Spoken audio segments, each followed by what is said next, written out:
ಮಹಾನರಾಗಲು ಮಧುರತೆ ಮತ್ತು ನಮ್ರತೆಯ ಗುಣ ಧಾರಣೆ ಮಾಡಿ, ಮಧುರತೆಯ ಗುಣ ಜೀವನದಲ್ಲಿ ಯಾವಾಗ ತಮ್ಮ ಮತ್ತು ಬೇರೆಯವರ ಕಳೆದದ್ದನ್ನು ನೋಡದೆ ತಮ್ಮ ಸಂಸ್ಕಾರಗಳನ್ನು ಸರಳ ಮತ್ತು ನಮ್ರಚಿತ್ತರನ್ನಾಗಿ ಮಾಡಿಕೊಂಡಾಗ ಬರುವುದು.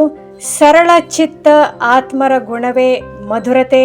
ಅವರ ನಯನಗಳಿಂದ ಮಧುರತೆ, ಮುಖದಿಂದ ಮಧುರತೆ ಮತ್ತು ಚಲನೆಯಿಂದ ಮಧುರತೆ ಪ್ರತ್ಯಕ್ಷ ರೂಪದಲ್ಲಿ ಕಾಣಿಸುತ್ತದೆ.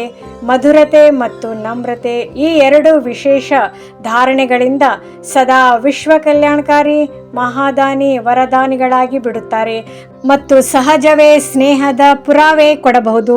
ನಿಶ್ಚಯ ಬುದ್ಧಿ ನಿಶ್ಚಿತ. ಅವರು ಎಂದು ವ್ಯರ್ಥ ಚಿಂತನೆ ಮಾಡುವುದಿಲ್ಲ. ಸದಾ ಸ್ವಚಿಂತನದಲ್ಲಿರುವವರು ಸ್ವಸ್ಥಿತಿಯಿಂದ ಪರಿಸ್ಥಿತಿಯ ಮೇಲೆ ವಿಜೇತ ಪ್ರಾಪ್ತಿ ಮಾಡಿಕೊಳ್ಳುತ್ತಾರೆ.